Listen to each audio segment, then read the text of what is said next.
오늘은 자, 하늘에 있는 영원한 집.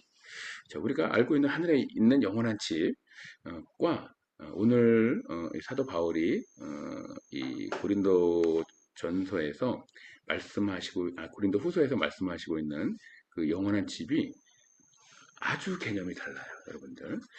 이제 같은 개념에서 시작하는데 거기에 굉장히 깊은 의미가 있다는 걸 알게 돼요. 한번 오늘 본문 살펴보도록 하시죠.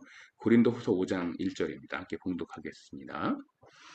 만일 땅에 있는 우리의 장막집이 무너지면 하나님께서 지으신 집, 곧 손으로 지은 것이 아니요 하늘에 있는 영원한 집이 우리에게 있는 줄 아느니라. 네, 아멘. 자, 이게 무슨 말씀이죠, 여러분들? 하늘에 있는 영원한 집이 우리에게 있다. 그러니까 우리가 이 땅을 떠나면 하나님께서 우리가 거할 영원한 집을 하늘에 마련해 주셨다. 우리가 하늘에 거처가 있다. 이런 개념이에요.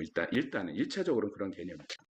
그 2절부터 제가 한번 좀 더 읽어볼게요. 참으로 우리가 여기 있어 탄식하며 하늘로부터 오는 우리 처소로 덧입기를 간절히 사모하노라 이렇게 돼 있어요. 하늘로부터 오는 처소로 덧입기를 사모한다 이렇게 돼 있어요. 그러면 하늘에 있는 처소는 집이잖아요, 그죠? 하늘에 있는 집으로 우리가 덧입기를 우리의 옷이 됐어요. 지금 2절을 보니까 하늘에 있는 영원한 집, 하늘로부터 오는 처소가 우리가 덧입어야 되는 그런 것으로 바뀌었다는 말이에요. 그러면 이 집이 우리의 옷이기도 한 거예요. 그죠? 그런 걸 한번 또 살펴보시고. 근데 3절을 보니까 더 놀라운 말씀이 있어요, 여러분들. 이렇게 입음은 우리가 벗은 자들로 발견되지 않으려 함이라 이렇게 돼 있어요. 그러니까 지금 하늘로부터 오는 우리의 처소가 우리를 벌거벗은 자로 남겨두지 않고 주 앞에 온전한 자로 보여줄 수 있게 한다. 이런 개념이 지금 3절에 있어요. 그럼 또 이건 뭐예요? 우리가 하나님 앞에 어떤 옷을 입고 나가야 돼요? 신부의 거룩한 옷을 입고 나가야 돼요. 그렇죠? 네네.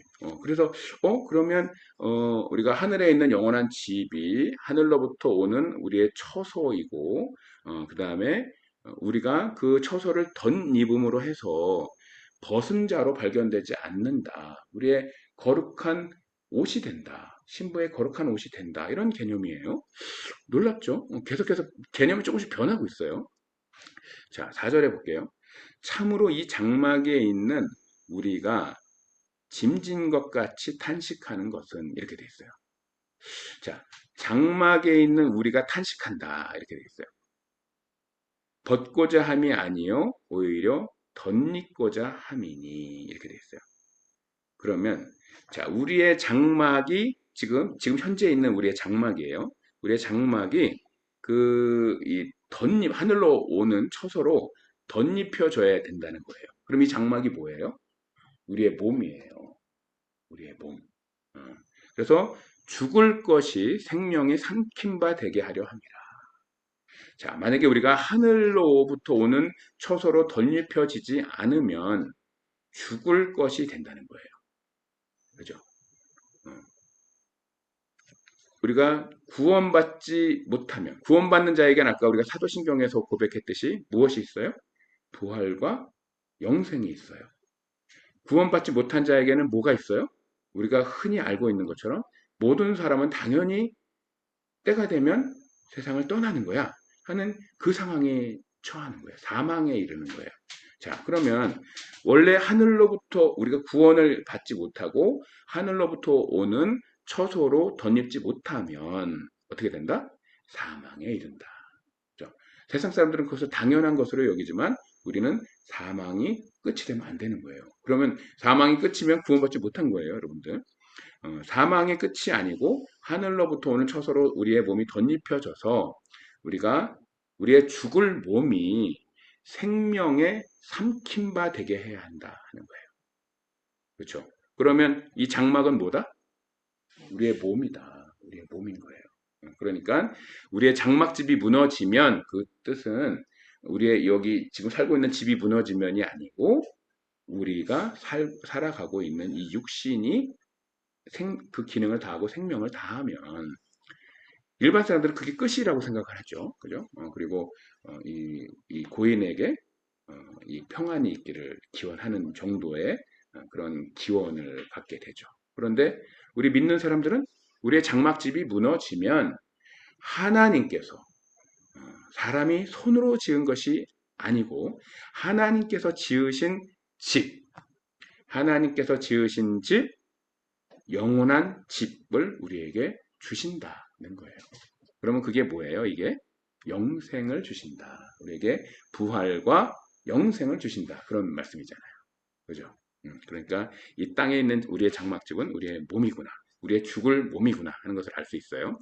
그런데 이 죽을 몸을 어떻게 한다? 버리는 게 아닌 거예요. 이걸 버릴 수가 없잖아요. 그죠? 이 몸을 버리면 바로 생명이 끊어지니까 이 몸을 버리는 게 아니고 하늘로부터 오는 우리의 처소, 하늘의 집을 우리가 입어야 된다는 거예요. 하늘의 집을 입어야 된다. 근데 집을 입는다 그러니까 조금 애매하니까 하늘로부터 오는 우리 처소로 덧입기를 우리가 사모한다. 간절히 사모해야 된다. 그렇지 않으면 우리가 항상 오늘 이제 성현 집사님 기도하셨던 것처럼 항상 이 하늘로부터 오는 처소를 덧입지 못하면 항상 죄 가운데 살아가는 거예요. 죄된 생각이 끊임없이 일어나요. 그죠? 하늘로부터 오는 처소를 덧입어도 여러분들 죄된 생각이 나요. 왜 그래요? 우리가 덧입은 거예요. 우리의 몸이 아직도 있어요. 그런데 그것을 덧입음으로 해서 그 육신의 생각이 점차 약해져 가는 거예요. 그렇죠? 우리가 선을 행함으로써 악을 이기라 하신 그 말씀처럼 우리의 삶이 사망에서 생명으로 자기만을 위했던 삶이 이웃을 위한 삶으로 점차 바뀌어가게 되는 거예요. 그죠? 그래서 우리가 더 하나님 앞에 온전하고 아름다운 삶을 살게 되는 것이죠. 우리가 벗은 자로 발견되지 않으려 함이라. 하늘로부터 오늘 처소로 덧입지 못하면 하나님이 보시기에는 어떤 몸이 보이는 거예요? 죄된 몸이 보이는 거예요. 죽을 몸이 보이는 거예요. 사망의 몸이. 그러면 그러한 표현이 성경에서는 벌거벗은 자로 내게 나타나지 마라. 너의 벌거벗은 몸을 가려라. 너의 벌거벗은 몸을 가려라 하는 거예요. 그래서 이 장막에 있는 우리가 짐진 것 같이 탄식하는 것은 왜냐하면 이 지금 하늘의 것으로부터 오는 처소로 덧입지 못하면 어떤 생각이 자꾸 들어요? 죄된 생각이 자꾸 들고 우리의 육신이 우리의 손과 발이 우리의 몸이 육신의 정욕을 위해서 자꾸 일하게 되는 거예요. 어떻게 하면 좀 더 잘 살지? 이게 뭐 잘 사는 게 나쁜 건 아니에요. 그런데 나를 위해서 잘 살지? 어떻게 하면 더 잘 먹지? 어떻게 하면 더 행복하지? 하는 것이 오로지 나와 관계된 또 그죠? 그런 가족들, 그 테두리 안에서 이루어지는 거예요. 그런데 하나님께서 원하시는 우리의 삶은 뭐예요? 이웃을 사랑하라는 거잖아요. 서로 사랑하라.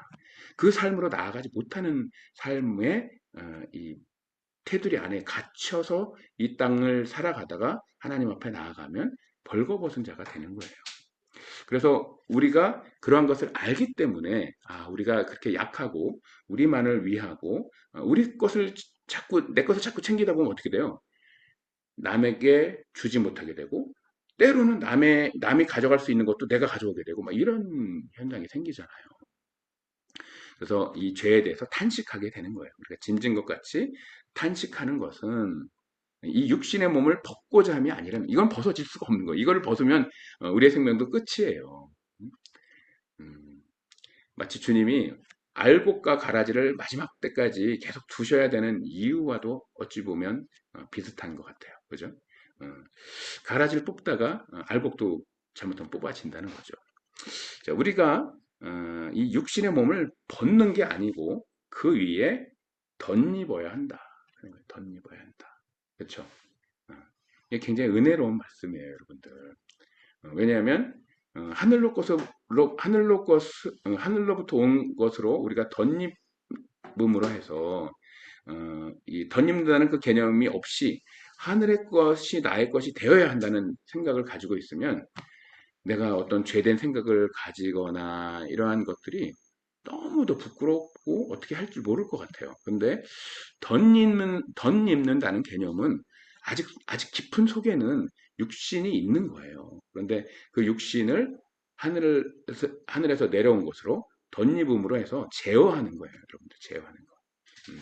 나의 사망의 법을 생명의 성령의 법으로 바꿔가는 거예요. 그렇죠? 그러니까 하나님께서 계속해서 우리에게 이 땅에서 사는 동안에 그런 기회를 주시는 거예요. 자, 그래서 죽을 것이 생명의 삼킨 바 되게 하려 함이라. 감사하죠.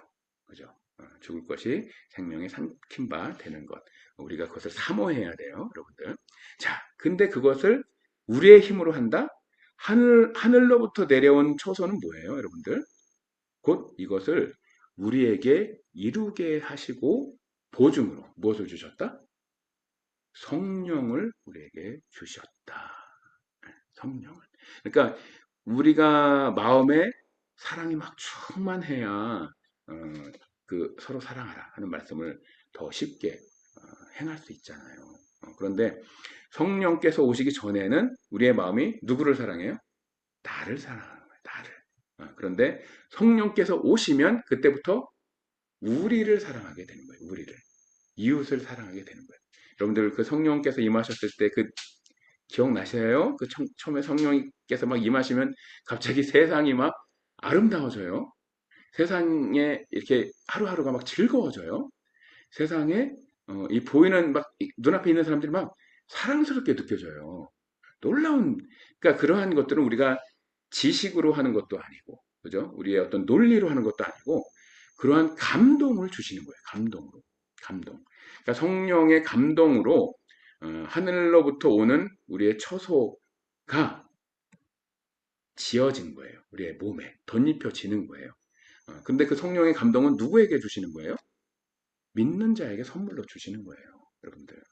우리가 사도행전이나 이런 것들 보면 때로는 사도들이 안수할 때 성령이 임하시기도 하고 때로는 말씀을 들을 때 성령이 임하시기도 하고 또 오순절 사건처럼 막 모여서 기도하는데 성령이 불같이 막 임하기도 하고 여러 가지 다양한 신앙의 모습들 가운데 성령께서 우리에게 임하신단 말이에요. 이거는 경험해보지 않은 분들에게는 설명을 논리적으로 할 수는 있지만 그분들이 그 감동을 알지는 못하는 거죠. 그렇죠? 그것은 성령을 받아본 분은 당연한 경험으로 그것이 간증이 되고 증거가 되는데 아직 받지 못한 분들에게는 저게 무슨 소리지? 그런 생각이 드는 거란 말이에요. 그렇기 때문에 우리가 어떻게 해야 된다? 근데 여러분들 많은 사람들이 그렇게 얘기를 하면 어떠한 마음이 우리에게 들어야 돼요? 사모하는 마음이 들어야 돼요. 그래? 아니, 성령께서 임하시면 그런 일이 있을 수 있다는 거야? 그런데 저게 한 사람의 증언이 아니고 여러 사람이 저렇게 얘기를 하네? 그러면 나는 아직 그런 경험이 없는데 나도 그런 경험을 해봐야지 하는 마음이 드는 게, 그죠? 드는 게 좋겠죠. 드는 게 정상이라고 생각이 들지만, 제가 어제도 이제 그 대학 동창들 만나서 믿는 친구 둘, 믿지 않는 친구 둘이 같이 이렇게 친한 친구로 모이는데, 믿지 않는 친구들은 지금 계속해서 기도를 드리면서 그들을 이 사랑으로 감싸면서 나아가고 있어도 아직도 안 되는 거예요. 마치 예전에 제가 정말 이 누나가 저를 위해서 18년 동안 기도를 하면서 막 이렇게 교회 나가라고 할 때, 막 이렇게 그런 소리 하지 말라고 막 이렇게 욱박지르고 했던 거랑 너무 똑같아요. 그래서, 야, 이게 참 하여튼 알면, 한번 경험하면 완전히 인생이 바뀌고, 세상 보는 눈이 바뀌고, 살아가는 삶의 모습이 바뀔 텐데, 야, 언제 그때가 오려나. 때가 반드시 오겠지만, 하고 이제 계속 기다려지는 것이죠. 하여튼 기다리고 있습니다. 기도하면서 기다립니다. 그들이 하나님의 놀라운 축복과 은혜 가운데 살아갈 수 있게 되기를 정말 기다립니다. 우리의 친구들뿐만이 아니고 여러분들 우리의 가족들도 그죠? 우리 이명진 사모도 가족 가운데 놀랍게도 가족 가운데 탁 우뚝 혼자 서가지고 지금 믿음의 자리로 올라온 거예요. 나머지 가족들은 전부 믿음이 없어요 아직도. 그런데 우리가 그래서 이제 가족들을 위해서 계속 방문하고 하나님을 전하고 매일 말씀을 전하고 하지만 하여튼 한 영혼 구원하는 것은 굉장히 어려운 일이에요, 여러분들. 하나님의 섭리와 또 하나님의 또 예정도 있으셔야 되고 우리의 노력도 거기에 더해져야 되고 하여튼 그러나 어느 분이 구원을 받을 수 있는지 그죠? 어느 분이 또 이 삶의 이 장막이 무너지는 그때까지 구원받지 못하시는지 우리는 알지 못해요. 우리는 최대한 노력을 하는 것이고 저 같은 사람을 구원해 주신 걸 보면 모든 사람을 구원해 주실 것이다 하는 확신은 든다는 것이죠. 자, 그래서 우리가 우리의 이 지금 현재 있는 몸을 벗는 것이 아니고 하늘로부터 오는 처소로 덧입혀져야 된다. 그리고 우리가 하늘로부터 오는 처소로 덧입혀졌다는 것이 무엇으로 증거가 되어 나타난다? 성령으로 나타난다. 우리가 성령의 감동은 다들 받아서 알고 계시잖아요. 그죠? 찬송할 때 막 눈물이 나고, 기도할 때 막 눈물이 나고, 기도할 때 때로는 막 그냥 기도할 때 보통 불을 끄고 하잖아요. 근데 막 그냥 밝은 빛이 막 보이기도 하고, 막, 그죠? 또 꿈으로 막 일어날 일들을 보여주시기도 하고, 살아가는 동안에 오른쪽으로 가야 왼쪽으로 가나 막 이렇게 고민할 때 음성 들려주셔서 오른쪽으로 가라 이렇게 하시기도 하고 하여튼 다양한 경로로 우리의 삶에 성령께서 나타나셔서 동행하시는 것을 증거해 주신단 말이죠. 자, 여러분들 그래서 우리가 우리의 장막집이라는 것은 우리의 몸인 것이고 하늘에 있는 영원한 집은 우리의 몸이 영원히 살아가는 영생을 뜻하는 것이다 하는 것을 알게 됐어요. 그렇죠? 그런데 그것이 하늘에 있는 집만 있는 것이 아니고 이 땅에서는 어떤 집으로 우리에게 주어진다? 하늘로부터 오는 처소로 우리에게 주어진다.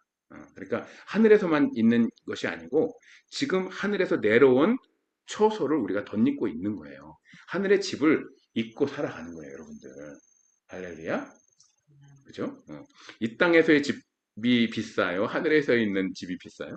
하늘에 있는 집은 값으로 따질 수가 없는 거예요, 여러분들. 집값이 많이 올라가지고 뭐 2억 하던 집이 20억 하기도 하고 뭐 어떤 집은 뭐 200억 하기도 하고 하지만 그러한 집과 비교할 수 없는 집을 우리가 입고 살아간다는 거예요. 할렐루야. 네, 어떤 명품 옷보다도 이 값어치 있고 아름다운 그런 옷을 우리가 입고 살아갑니다. 자, 그래서 자, 어, 이 하늘에 있는 집이 성령까지도 연결이 됐고 우리가 입어야 할 처소로 연결이 됐고 그러면 우리가 잘 알고 있지만 뭐예요?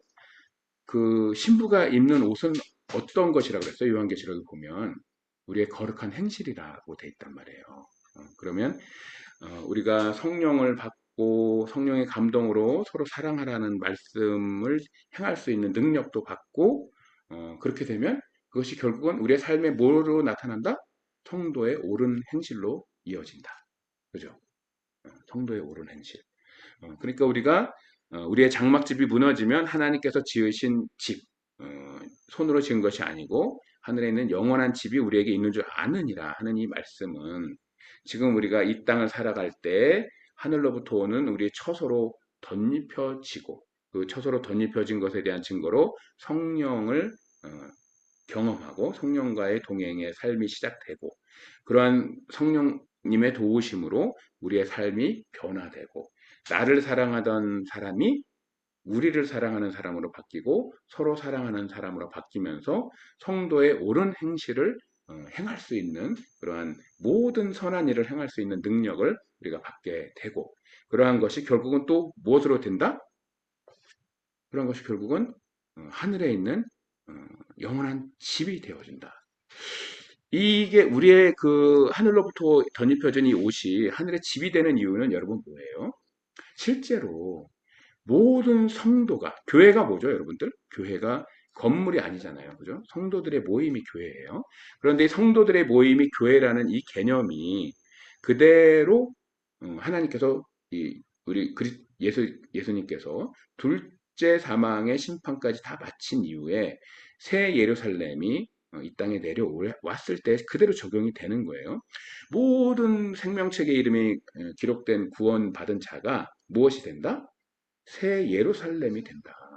새 예루살렘이 된다. 이게 무슨 소리예요? 주님의 신부가 된다. 그죠? 주님의 신부. 주님의 신부가 된 사람은 당연히 무엇을 입고 있어요? 신부의 거룩한 옷을 입고 있어요. 신부의 거룩한 옷을 입고 있는 사람은 성도의 옳은 행실을 한 사람들이에요. 그런데 이 신부의 거룩한 옷을 입고 있는 모든 성도가 구원을 받아서 하나의 교회가 된 거예요. 한 교회가 된 게 뭐예요? 새 예루살렘인 거예요.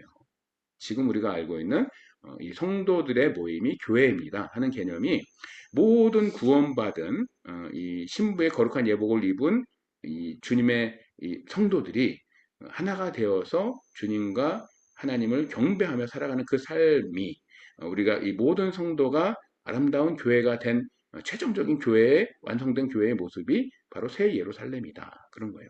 그러니까 그 새 예루살렘 성은 우리가 거할 하나님께서 우리가 손으로 지은 것이 아니고 하나님께서 지으신 하늘에 있는 영원한 집이잖아요.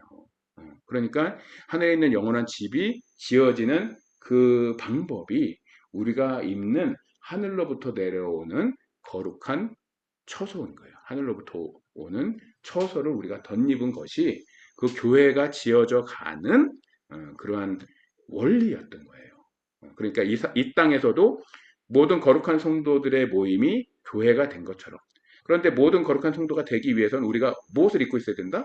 이 땅에서도 신부의 옷이 있어야 되는 거예요. 하늘로부터 오는 그 처소, 거룩한 옷이 우리에게 입혀져 있어야 되는 것이고, 이 옷을 입고 우리가 성도의 옳은 행실을 하면서 살아가다가 하늘 아버지께로 가면 그때 하나님께서 모든 최종적인 심판과 구원의 역사를 다 이루시고 새 예루살렘을 이루셨을 때 그 거룩한 신부의 옷을 입은 모든 사람이 모여서 큰 교회, 새 예루살렘을 이루게 된다 하는 거였어요. 놀랍죠? 할렐루야. 여러분들 정말 이 말씀을 제가 이렇게 읽으면서 우리의 장막이라는 것이 이런 뜻으로 연결이 되는구나. 우리의 장막은 이 땅에서의 몸이고 이 땅에서의 몸은 하늘로부터 오는 거룩한 처소로 덧입혀져야 되고 그러니까 우리가 뭐가 돼요? 이 땅에서도 성령이 거하는 전이 된다. 우리의 몸이 성령이 거하는 전이 된다. 이 땅에서도 하나님이 거하는 전이고 그러기 위해서는 거룩한 처소로 덧입혀져 있어야 되고 하늘에서도 모든 역사가 이루어진 이후에 신부의 거룩한 옷을 입고 있어야 되는데 신부의 거룩한 옷은 성도들의 옳은 행실이더라. 그러니까 그러한 일들을 하기 위해서 하나님께서 성령을 우리에게 주시고 성령을 우리에게 주신 이유는 돌판에 율법을 새겼는데도 이스라엘이 그걸 지키지 못했다. 그래서 이스라엘을 벌하셨잖아요. 그런데 그러고 나서 다시 이스라엘과 열방을 회복시키기 위해서 율법을 어디에다 주셨어요? 마음판에 새겼다. 그 마음판에 새기는 방법이 무엇이었다? 성령을 주시는 것이었단 말이에요. 그러니까 성령께서 오신다는 것은 우리의 마음에 하나님의 율법과 계명이 새겨지는 것이고 그 계명은 아주 심플해져서 뭐다? 서로 사랑하라. 하나는 하나님을 사랑하라. 하나는 이웃을 사랑하라. 하나님과 이웃은 같은 개념이니까 서로 사랑하라. 이 개념으로 우리가 신앙생활을 해가는 거예요. 성령을 받으신 여러분, 마음에 하나님의 율법과 계명이 서로 사랑하라는 계명이 새겨진 여러분, 이제 성령의 도우심으로 자신을 사랑하는 그 삶이 이웃을 우리를 사랑하는 삶으로 바뀌신 여러분. 그래서 하늘로부터 오는 처소, 하늘로부터 온 거룩한 처소로 덧입혀진 여러분. 여러분들은 이제 어떤 존재가 되신 줄 아세요? 17절에 보니까 그런즉 누구든지 그리스도 안에 있으면 이 덧입혀진 옷이 그리스도이신 거예요. 그리스도 안에 있으면 새로운 피조물이라. 이전 것은 지나갔으니 보라 새 것이 되었도다. 아멘. 네, 우리가 하늘의 거룩한 옷으로 덧입혀지고 우리의 죽을 몸이 거룩한 몸이 되어 살아가게 하신 하나님을 찬양합니다. 이제 새 몸이 되었으니 새 날을 살아가시는 복된 우리 마테네토 교회 모든 지체가 되시기 바랍니다. 아멘. 아멘. 네. 네, 우리 봉헌 찬송 635장 함께 하도록 하겠습니다.